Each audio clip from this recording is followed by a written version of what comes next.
Okay, good morning, good afternoon, or good evening, my beautiful hot messes. My name is Vicious Lavender, and welcome to my YouTube channel where I read. Today we are reading The Happiness Advantage by Sean Anker. We are on page 30 under From Possible to Probable. Before we begin, make sure to like, comment, and subscribe and turn the post notifications on. Have a pencil in handy if there's words we don't know, and let's start. What is the longest sequence of numbers a person can remember? How tall can a human being grow? How much money can one make? How long can a person live? The Guinness Book of World Records lists many of the greatest records set, the greatest potentials ever achieved. But the Guinness Book of World Records is a fossil record. It speaks only to what has been done, not how much can be done. That is why it has to be constantly updated. Records are forever being broken, so it is forever out of date. Take the fascinating case of the British middle distance runner Roger Bannister.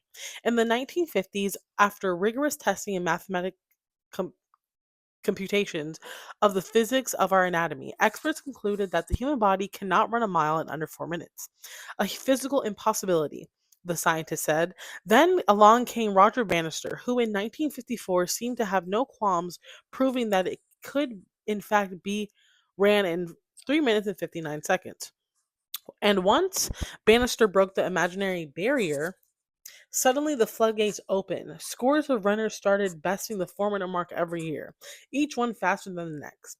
How fast does a person have the potential to run the mile, or swim the 100 meter, or complete the marathon today? We honestly don't know. This is why we hold our breath during every Olympic competition to see if a new world record has been established. The point is, we do not know the limits of human potential, just as we can't know the limit for how fast a person can run or predict which student will grow up to win a Nobel Peace. We still don't know the limits of our brain's enormous potential to grow and adapt to changing circumstances. All we know is that this kind of change is possible. The rest of this book is about how we can capitalize on our brain's capacity to change so that we can reap the benefits of the happiness advantage. Lasting positive change. We're on page 31. If change is possible, the natural question is, how long does it last? Can utilizing this principle make a real lasting difference in our lives? In a word, yes. As you will read over the next 7 chapters, studies have confirmed numerous ways we can permanently raise our happiness baseline and adopt a more positive mindset. Since this book is about the happiness advantage, it's more than a little comforting to know that people can become happier, that pessimists can become optimists, and that stress and negative brains can be trained to see more positive, can, to see more possibility. The competitive edge is available to all who put in the effort. I have also performed my own testing on the lasting effectiveness of positive psychology training. As previously mentioned, tests once a week after the training at KPMG confirmed that employees were significantly less stressed, happier, and more optimistic as they began to implement the 7 principles. But once the honeymoon effect dissipated, ooh, what a word! Dissipated? Fire! Did it? Hold on, let me rewind that. But once the honeymoon effect dissipated, fire. Did it make any real difference in their lives, or did they just go back to their old habits once the workload rose? To answer the question, I revisited KPMG 4 months later.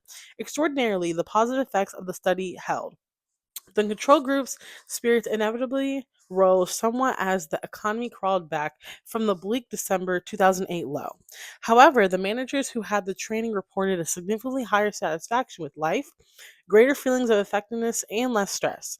The the life satisfaction score, which is one of the most crucial predicators of po- productivity and performance in the workplace, had improved considerably for those who had the training, and more important, statistically analysts revealed that the training was responsible for the positive effects. Again, we saw the small positive interventions could create sustainable long-term change at work.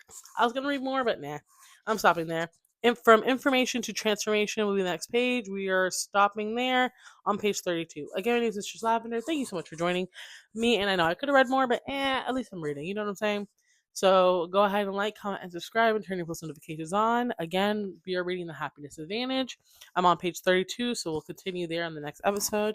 And yeah, support the channel, support me, and everything is down below if you want to support all my other social medias like Instagram, TikTok, Facebook, X, formerly known as Twitter, and so much more. I do explicit content as well, 18 plus. If you know, you know, and if you don't worry about it. But there's a reason why my name is Mistress Lavender, aka the Findom Dictator, FINDOMDICTATOR. I'll see you guys later. Bye.